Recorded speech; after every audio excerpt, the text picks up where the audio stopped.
মরণে, কবরে, হাসরে এই কোরআনটা নিয়ে যেন থাকতে পারি। আল্লাহ আমাদের জীবনটা কোরআন দিয়ে ভরপুর করে দেন। সবাই বলেন আমিন। আল্লাহর নবী বুরাকের কাছে গিয়েছেন। এখন বুরাক তো আমার নবীজির জন্য কান্নাকাটি করতেছিলেন। এই বুরাক নবীজির জন্য কাঁদতেছিল, কিন্তু এই বুরাকের কাছে আমার নবীজি গেলেন, বুরাকের পিঠে সওয়ার হবে। বুরাক তখন পিঠ দিতে চাই না। জিব্রাইল ডাক দিয়ে বলতেছেন, বুরাক রে, তুই তো আমার বিশ্ব নবীর জন্য কাঁদতেছিলি, এখন পিঠ দিতে চাচ্ছিস না কে? বুরাক বলতেছে, আজকে আমার নবীজি আমার পিঠে সওয়ার হয়ে আরশ আজিমে মেরাজে যাইতেছেন। আমার নবীকে কথা দেওয়া লাগবে, যেদিনকে কঠিন কিয়ামতের দিন কায়েম হয়ে যাবে। এই আসমানটা সোহাত মাথার মধ্যে চলে আসবে। এখন তো সূর্য আছে মাত্র একটা, কিয়ামতের দিন সূর্যের মুখ হবে 12টা। ওই দিন সূর্যের তাপে জমিনের মাটি তামা হয়ে যাবে, জমিনে পাও রাখতে পারবে না। ওই দিন পানি পানি করতে করতে আমার নবীর সমস্ত উম্মতের জিহ্বা ঝুলে নাভির স্থলে পড়ে যাবে, পানি পানি করবে, ইয়া নাফসি করবে। ওই দিন আমার নবী হাসরের মাঠে বাচ্চাওয়ালা মুরগির মতো উড়াল মারবে।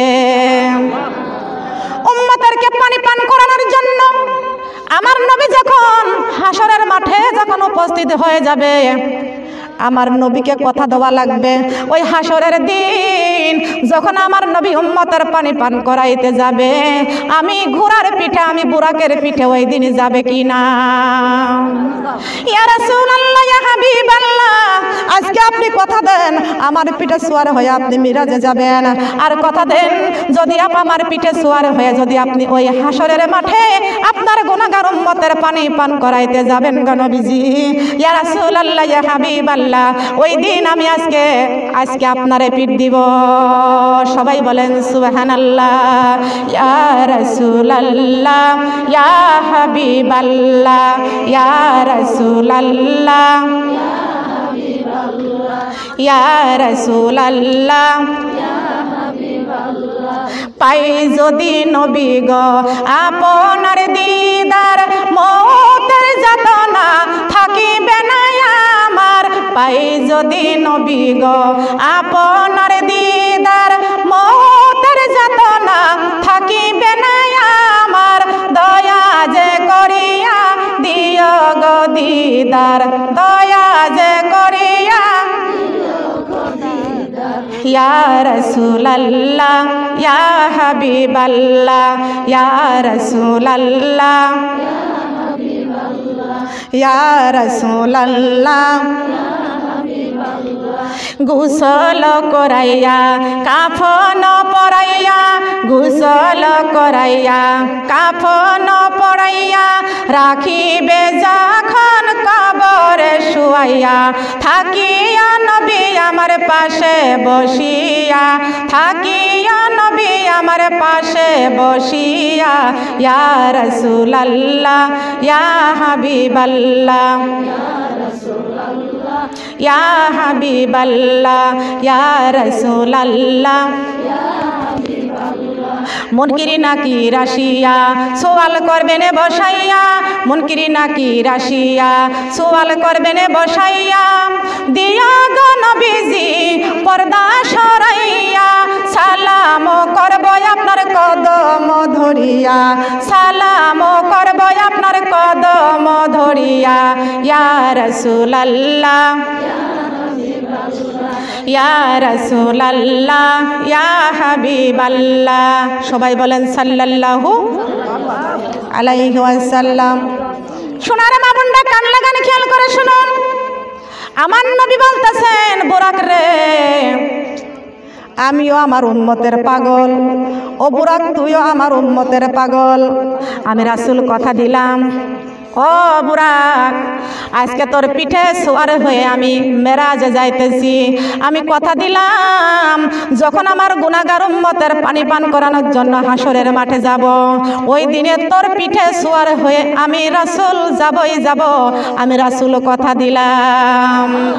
বুরাক রে, আমার উম্মতের মহব্বত করার কারণে ও বুরাক তোর পিঠে আমি সওয়ারে হয়ে ওই হাসরের মাঠে উঠব। আমি আরো কথা দিলাম, আমি রাসূল যেই জান্নাতে থাকব, আমি বুরাক তোকেও সেই জান্নাতে রেখে দেব। কত খুশি মায়ার নবী, দয়ার নবী বুরাকের প্রতি খুশি হয়ে গেলেন, একমাত্র বুরাক আমাদের মহব্বত করার কারণে। সুবহানাল্লাহ বলেন। আমার মা বোনরা খেয়াল করুন, আমার নবী মুহাম্মদ রাসূলুল্লাহ সাল্লাল্লাহু আলাইহি ওয়াসাল্লাম প্রথম আসমান ছাড়লেন, দ্বিতীয় আসমান ছাড়লেন, তৃতীয় আসমান ছাড়লেন। সব আসমানের কথা বলা যাবে না, বলতে গেলে কিন্তু রাত দিন সব শেষ হয়ে যাবে। আল্লাহ আল্লাহ রাসূলের গুণগান করে পৃথিবীতে কেউ শেষ করতে পারবে না। বলেন পারবে কি? বলেন পারবে? আমার মা বোনরা খেয়াল করুন, চতুর্থ আসমানে গেলেন আমার আল্লাহ পাক রব্বুল আলামিন। এই জিব্রাইল ডাক দিয়ে বলতেছেন, ইয়া রাসূলুল্লাহ, ইয়া হাবিবাল্লাহ, এখানে আপনি নফল নামাজ পড়ে নেন। আমার নবী নিজের জন্য 1 রাকাত নফল নামাজ পড়বে। এমন সময় আল্লাহর পয়গম্বর মুসা আলাইহিস সালাম ডাক দিয়ে কয়, হাবিব, আমার জন্য 1 রাকাত পড়বেন। আমার নবীজি 2 রাকাত নামাজের নিয়ত করলেন, 2 রাকাত নামাজ পড়বেন। এমন সময় আমার নবী তাশাহুদ যখন পড়লেন, এই তাশাহুদ পড়ার সময় মহান আল্লাহ পাক রব্বুল আলামিন ডাক দিয়ে বলতেছেন, বন্ধুরে, আমি আল্লাহর জন্য 1 রাকাত হবে। কয় রাকাত? বলেন কয় রাকাত? নবী নিজের জন্য 1 রাকাত, উম্মতের জন্য, উম্মত মুসা নবী আল্লাহর জন্য 1 রাকাত। হাদিস শরীফের মধ্যে পড়েছি, প্রথম রাকাত নামাজ হলো সুন্নাত, দ্বিতীয় রাকাত নামাজ উম্মতের জন্য নফল, তৃতীয় রাকাত ওয়াজিব, ওটা হলো ফরজ আল্লাহর জন্য। এই জন্য শেষের রাকাতটা যখন পড়বেন আল্লাহু আকবার করে তাকবীর তুলবেন। 3 রাকাত বেতের নামাজে যারা তাকবীর দিবে না তাদের নামাজও হবে না, আর বেতের নামাজ ওয়াজিব যাদের হবে না তাদের এশার নামাজ হলো না। ঠিক কিনা বলেন? এখনকার উলামায়ে কেরাম কিছু আছে, আলেম বের হয়েছে, আহলে হাদিস, ওরা 1 রাকাত বেতের নামাজ পড়ে। আছে নাকি এই দেশে? নাই? যাক, ভালো কথা, আমাদের দেশে আছে। 1 রাকাত বেতের নামাজ পড়ে, তাকবীর তো ছাড়া তো বেতের নামাজ হবে না। কথা কম, খেয়াল করে শুনুন। আমার নবী নামাজ পড়লেন 3 রাকাত বেতের নামাজ। ওই সময় বেতের নামাজ 3 রাকাত আগে আসলেন। বলেন সুবহানাল্লাহ। এইবার আল্লাহর নবী মুহাম্মদ রাসূলুল্লাহ সাল্লাল্লাহু আলাইহি ওয়াসাল্লাম এইবার 5ম আসমান, শ্রেষ্ঠ আসমান, 7ম আসমান চলে গেলেন। ওইখানে আল্লাহ পাক রব্বুল আলামিন রব পাঠিয়ে দিলেন। কি পাঠালেন? কি পাঠালেন? প্রেমের আলাপ করে গো নবী মেরাজে যাইয়া, প্রেমের আলাপ করে নবী কোথায় যাইয়া? কোথায় যাইয়া? রব পাঠিয়ে দিলেন আল্লাহ। এইবার জিব্রাইল বাদ, এইবার রব পাঠিয়ে দিলেন। রবে উঠিয়া আল্লাহর নবী মুহাম্মদ রাসূলুল্লাহ সাল্লাল্লাহু আলাইহি ওয়াসাল্লাম আল্লাহর সঙ্গে সাক্ষাৎ করতে গেলেন। আল্লাহর সাথে সাক্ষাৎ করতে গেলেন। দয়ার নবী, মায়ার নবী আল্লাহর বাড়ি আরশ আজিমে চলিয়া গেলেন। আল্লাহ পাক রব্বুল আলামিন ডাক দিয়া বলতেছেন, বন্ধুরে, আপনারে কত ভালোবেসে মায়া করে দয়া করে আমার আরশ আজিমে নিয়ে আইছি। বলেন সুবহানাল্লাহ। আমার নবী আরশ আজিমে যখন যাবেন পায়ের জুতা খুলতে গেলেন। পায়ের জুতা আমার নবী জানতেন। আল্লাহর পয়গম্বর মুসা আলাইহিস সালাম তুর পাহাড়ে উঠতে গিয়েছিলেন। এমন সময় আল্লাহ পাক রব্বুল আলামিন বলেছেন, মুসা, তুর পাহাড়ে উঠতেছো, জুতাটা খুলে উঠো, জুতা খুলে উঠো। ওই কথা আমার নবীর মনে ছিল। মুসা নবীকে জুতা পায়ে দিয়ে তুর পাহাড়ে উঠতে দিছিল না, আর আমি রাসূলের কি জুতা পায়ে দিয়ে কি আরো সাজিমে উঠতে দিবে? আমার নবী এই কথা মনে করে পায়ের থেকে জুতাটা খুলতে গিয়েছিলেন। বলেন সুবহানাল্লাহ। আল্লাহ পাক রব্বুল আলামিন ডাক দিয়ে বলতেছেন, ও আমার হাবিব, ও আমার দোস্ত, আপনাকে যদি সৃষ্টি না করতাম আমার আরো সাজিম বানাইতাম না। বন্ধুরে, আপনাকে যদি না বানাইতাম আসমান হতো না, জমিন বানাইতাম না। আপনাকে যদি না বানাইতাম আরশ কুরসি লৌহ কলম কিছুই বানাইতাম না। মুসা নবীকে জুতা পায়ে দিয়ে আমি তুর পাহাড়ে ওঠার অনুমতি দিই নাই, কিন্তু আমি আল্লাহ পাক রব্বুল আলামিন আপনাকে বলতেছি, আপনার জুতার ধুলি আমার আরশ নেওয়ার জন্য খুশিতে আছেন। আপনার জুতার ধুলি আমার আরশ চাচ্ছে। সুবহানাল্লাহ। আপনার জুতার ধুলি আমার আরশে পড়লে আমার আরশ বড় খুশি হয়ে যাবে। হাবিব, আপনার জুতাটা পায়ে দিয়ে আপনি ওঠেন। সুবহানাল্লাহ। কত সম্মান গো আমার নবী। আমার নবীকে যদি না বানাইতেন দুনিয়াতে কিছুই বানাইতেন না। আল্লাহ কাসাসুল আম্বিয়ার মধ্যে জানাইয়া দিয়েছেন, কোরআনে জানাইয়া দিয়েছেন। এই হাদিসটা কাসাসুল আম্বিয়াতে বর্ণনা করেছেন। আউয়ালু মা খালাকাল্লাহু নূরি, এই পৃথিবী সৃষ্টি করার 500 বছর পূর্বে আমার নবী মুহাম্মদ রাসূলুল্লাহ সাল্লাল্লাহু আলাইহি ওয়াসাল্লামের নূর মুবারককে বানাইছেন। বলেন সুবহানাল্লাহ। কি বানাইছে বলেন? এই কেউ ভিডিও করবেন না, ভিডিও বন্ধ করেন, অডিও করেন।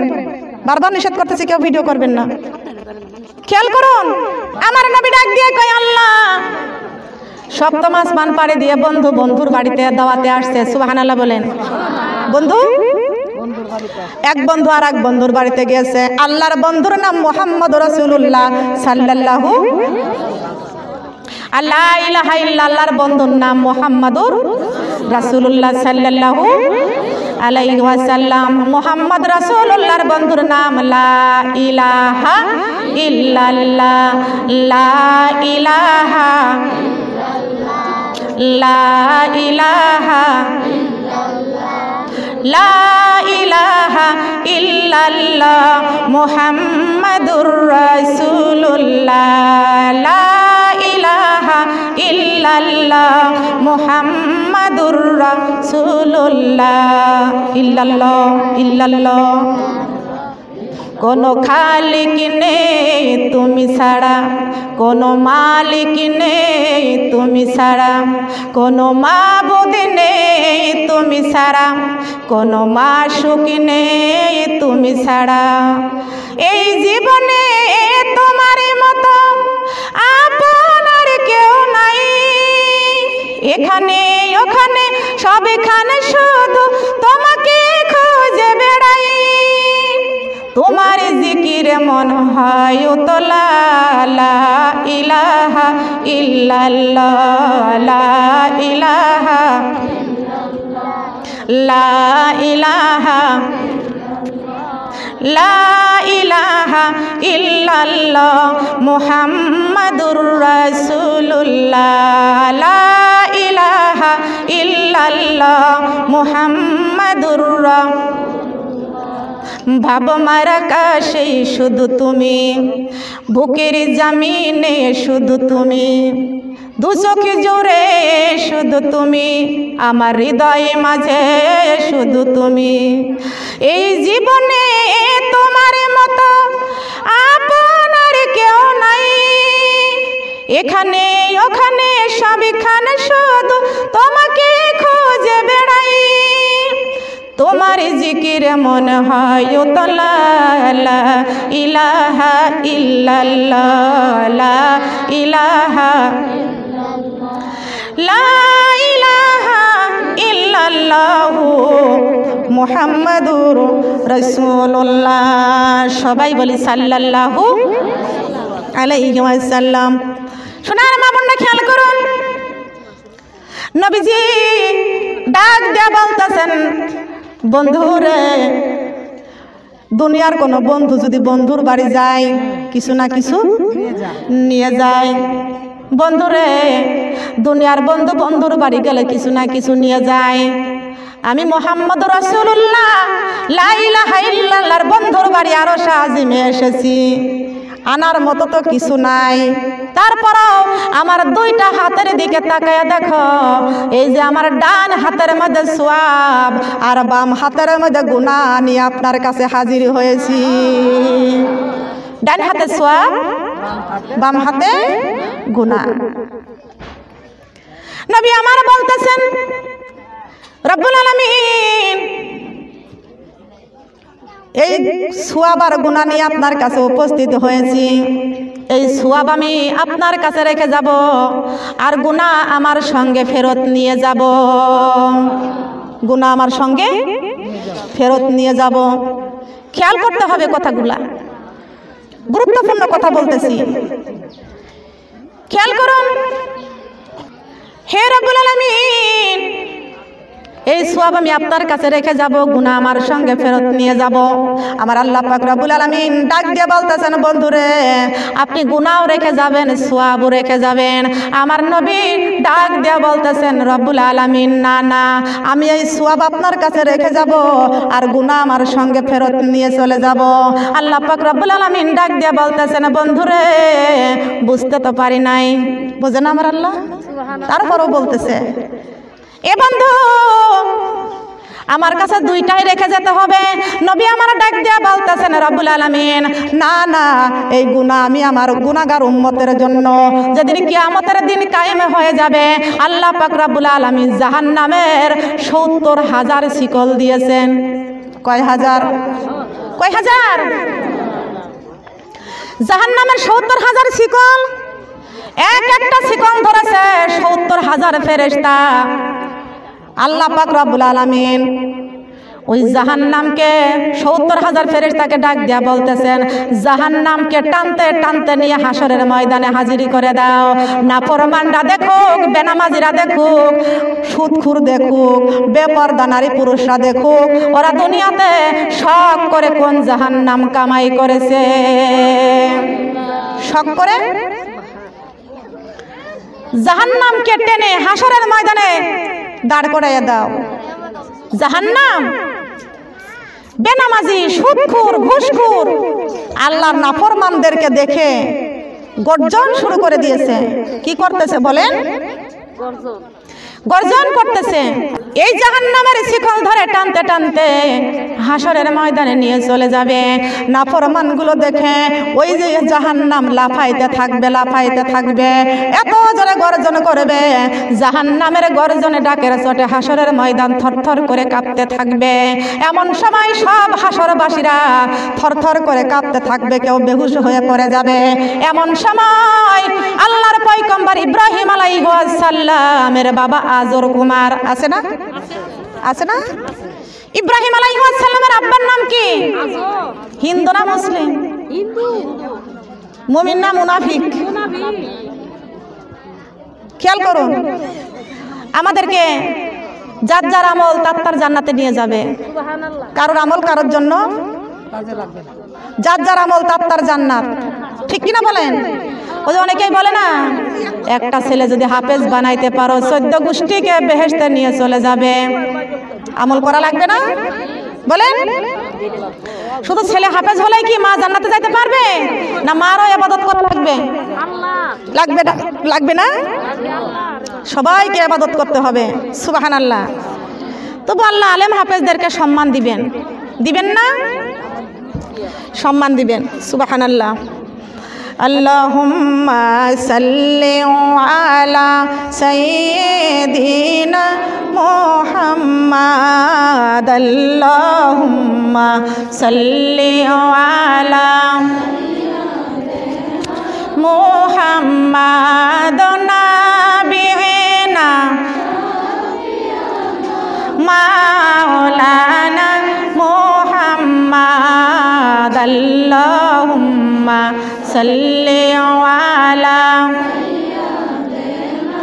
মুহাম্মাদ নাবিয়িনা মাওলানা।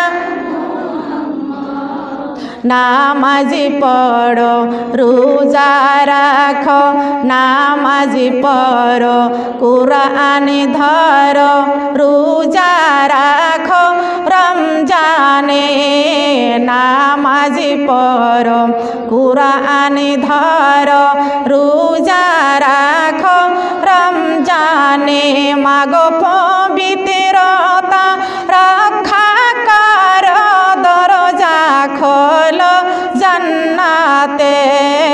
আল্লাহুম্মা সাল্লি আলা মুহাম্মাদ, আল্লাহুম্মা সাল্লি আলা মুহাম্মাদ নাবিয়িনা। এই দেখেন তো ভিডিও করছে কিনা, বন্ধ করেন তো, এই ভিডিও বন্ধ করেন। সাল্লাল্লাহু আলা মুহাম্মাদ সাল্লাল্লাহু আলাইহি ওয়াসাল্লাম। একবার নিষেধ করেছে কেউ ভিডিও করবেন না আমাকে, কেন ভিডিও করবেন আপনি?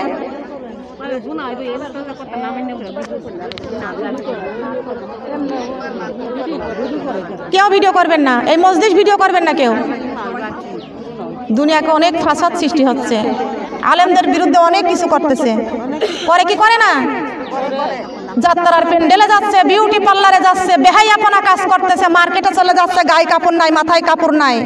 তাদের বিরুদ্ধে তাদের শাসন করার কেউ নাই। যত শাসন তালিমে আসলে হয়, দিন শিক্ষার জায়গা হয়, ঠিক কিনা বলেন? তা কোনো জায়গা শাসন করে জায়গা পায় না, তা আলেমদের নরম পায় নাকি? আলেমরা তো ঝগড়া করতে পারে না, আলেমরা তো গিবত করতে পারে না, আলেমরা তো খারাপ কাজ করতে পারে না। আল্লাহ ওয়ালাদের পিছনে তো শয়তানরা লাগবে, ঠিক কিনা বলেন? কত মেয়েরা বিউটি পার্লারে যাচ্ছে, বাংলাদেশের কোনো মানুষ বন্ধ করতে পারে না, যত বন্ধ করে তালিম, ঠিক কিনা বলেন? আমাদের তালিম শুনে শুনে হাজার হাজার লক্ষ মহিলারা পর্দাওয়ালা হয়ে গেছেন, সুবহানাল্লাহ। কথা বলেন, হয়েছে কিনা? হচ্ছে না?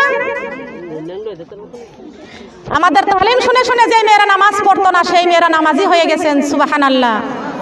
আমাদের তালিম শুনে শুনে যে মেয়েরা জীবনে পর্দা করতো না, তারা পর্দাওয়ালা হয়ে গেছেন। আমার তালিম শুনে শুনে যে মেয়েরা স্বামীর সঙ্গে ঝগড়া করতো, তারা স্বামীর সাথে ভালো ব্যবহার করা শুরু করে দিয়েছে। কি দিছে না? মা বাবার খেদমত, শ্বশুর শাশুড়ির সাথে ভালো ব্যবহার করা শিখেছেন। কথা বলেন, ঠিক কিনা?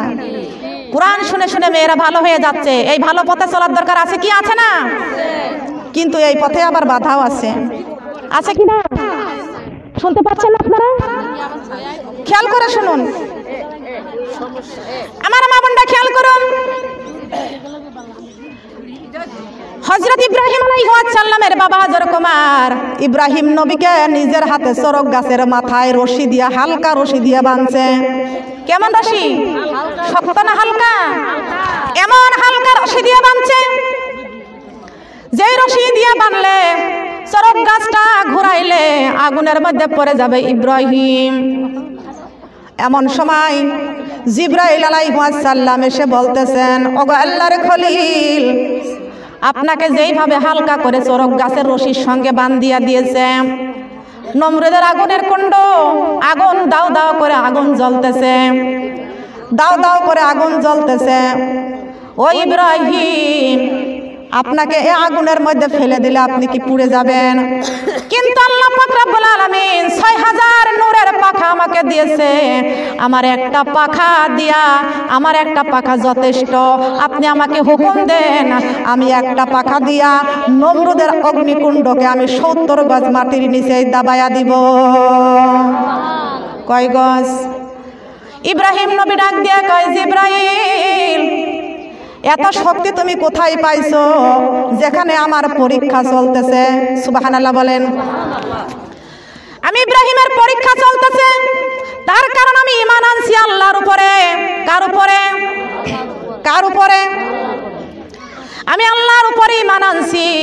এই জন্য আমার বাবা হযরত কুমার নমরুদের সঙ্গে যুক্তি পরামর্শ করে আমারে আগুন দিয়ে পুড়াইয়া দিবে, অগ্নিকুণ্ডই দিয়ে দিবে।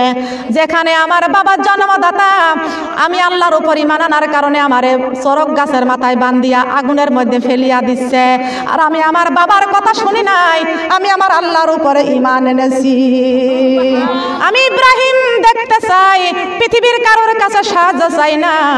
আমি যে আল্লাহর উপর ঈমান এনেছি, আমি ইব্রাহিম ওই আল্লাহর সাহায্য ছাড়া দুনিয়ায় আর কারোর সাহায্য আমার দরকার নাই। সুবহানাল্লাহ বলবেন না? কার কাছে সাহায্য চাইতেছে? আমরা কার কাছে সাহায্য চাবো? 12 বছর বিবাহ হয়েছে, সন্তান না হইলে একেবারে কপালটা নিয়ে মাজারে ফেলি।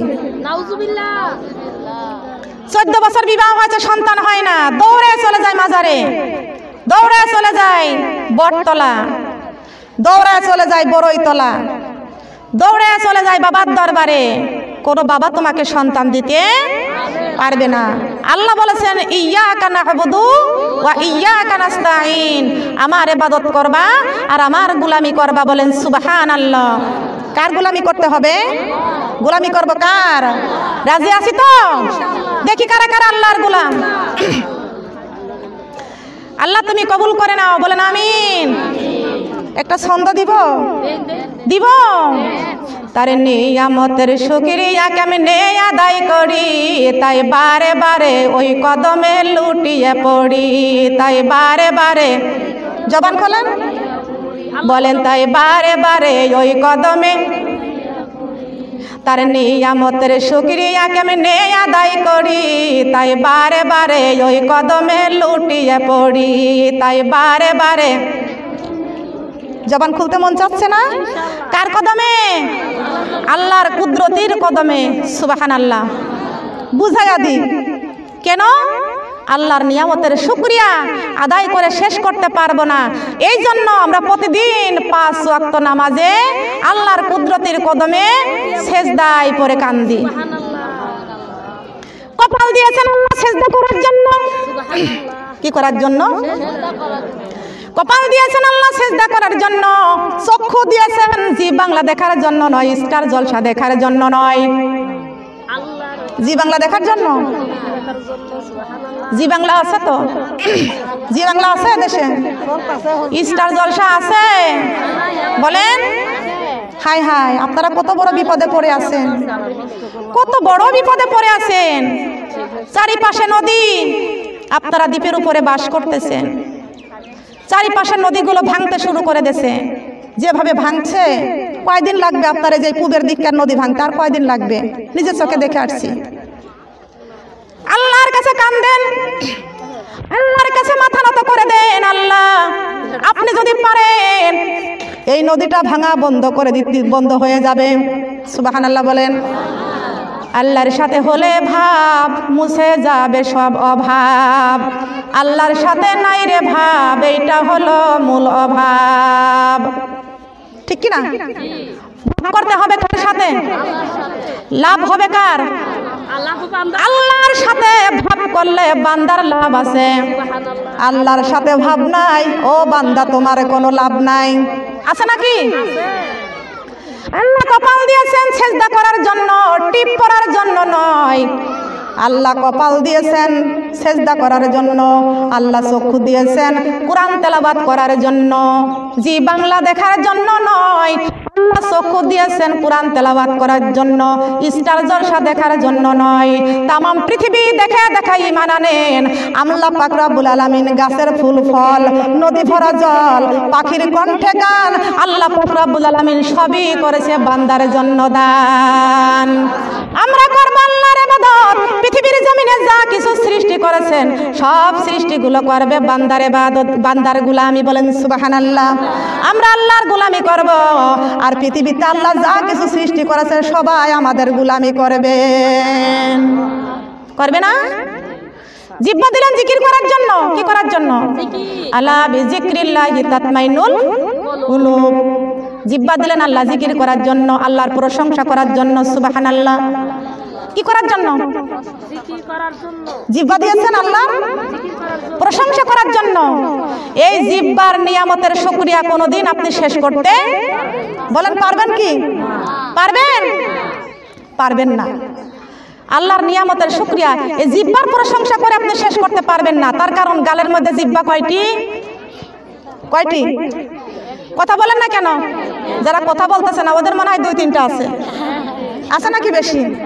জানেন না কয়টি জিহ্বা গালের মধ্যে আছে? একটি। এ কে বলছে? 2টা জিহ্বা কার আছে?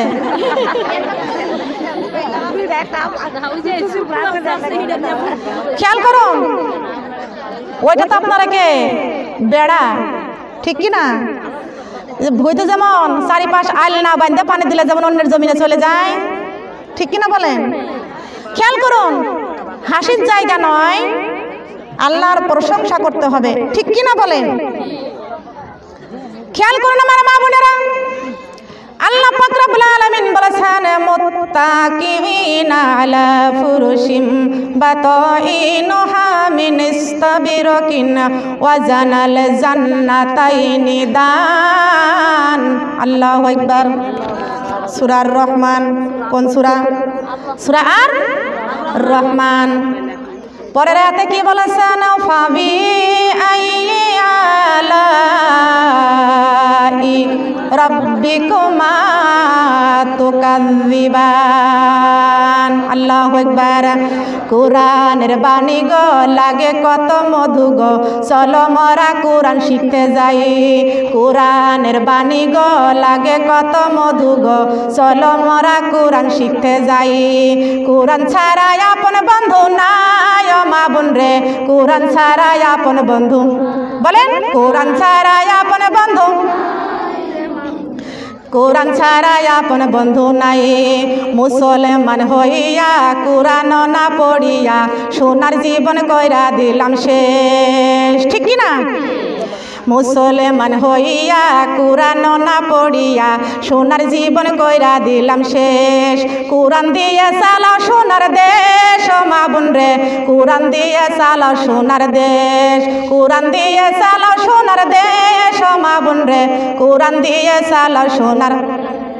কোরআনের বাণী গো লাগে কত মধু গো, চলো মোরা কোরআন শিখতে যাই।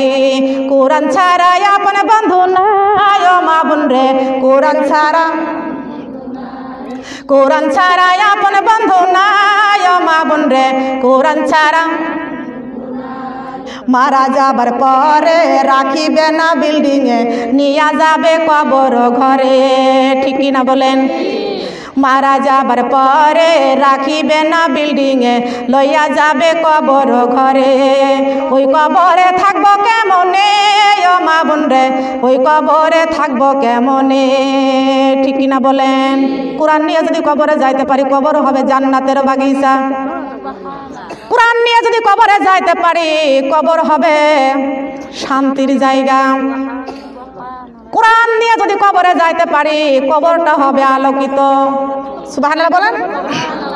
কবর হবে আলোকিত। কবর বলেছে আমি কবর বড় অন্ধকার, আমি কবর বড় ভয়ঙ্কর, আমার বাড়ি আসতে হবে জলদি করে কোরআন শরীফ বুকে কর। দরকার আছে কি? দরকার আছে সময় মতো, দরকার আছে। কোরআন শরীফ এখন বুকে থাকে না, কোরআন শরীফ এখন তাকে থাকে, ঠিক কি না? আল্লাহ পাক রব্বুল আলামিন এই কোরআনটা আপনাকে তাবিজ করার জন্য দেই নাই, কোরআন দিয়েছেন কোরআনের বাণী প্রচার করতে হবে, কোরআন তেলাওয়াত করতে হবে। সুবহানাল্লাহ বলেন। কোরআনটাকে বন্ধু বানাতে হবে। আজকে সেই কোরআন শরীফের গায়ে ঝুলকালি লেগে যায়, মাকড়াসায় বাসা বাঁধে, এই কোরআন শরীফ ঘরে রাখে, কোরআন শরীফ টিভির উপরে থাকে, কোরআন তেলাওয়াত করে না, রাত দিন 24 ঘন্টা মেয়েরা জি বাংলা স্টার জলসা নিয়ে পাগল হয়ে থাকে, আল্লাহর কোরআন তেলাওয়াত করতে চায় না। জি বাংলা ভালো লাগে, কোরআন ভালো লাগে না, মরণের সময় কোরআন নিয়ে কবরে যাইতে পারবেন না। মাগো তোমার একটি সন্তানে মাদ্রাসাতে দিও, এই পৃথিবীর বুকে তুমি জান্নাত কিনে নিও। মাগো তোমার একটি সন্তান মাদ্রাসাতে দিও, এই পৃথিবীর বুকে তুমি জান্নাত কিনে নিও। সুবহানাল্লাহ বলেন। আজকের মেয়েরা মাদ্রাসায় যায় না, ইউনিভার্সিটি কলেজে যাইয়া ওরা দুনিয়া কামাই করে, কিন্তু আখিরাত পরকালটা কামাই করে না। কথা বলেন ঠিক কিনা? ও মাগো, এই দুনিয়ায় চলতে হবে, আল্লাহর কোরআন বুকে করতে হবে, 5 ওয়াক্ত নামাজ পড়তে হবে, ফরজ পর্দা করতে হবে। আল্লাহর নাফরমানি করলে মরণে শান্তি নাই, আল্লাহর নাফরমানি করলে কবরে শান্তি নাই, আল্লাহর নাফরমানি করলে হাসরের মাঠে শান্তি নাই, আল্লাহর নাফরমানি করলে ফুলসিরাতে শান্তি নাই, আল্লাহর নাফরমানি করলে জাহান্নাম ছাড়া উপায় নাই, ঠিক কি না? আল্লাহ নাফরমানি করা যাবে? যাবে কি? ইবাদত করতে হবে কার? আল্লাহ। কার বলেন? ইব্রাহিম আলাইহিস সালাম কার উপর ঈমান আনছে? আমরা কার উপর ঈমান আনবো বলেন? আল্লাহকে দেখেছি না দেখে সিজদা করি? সুবহানাল্লাহ।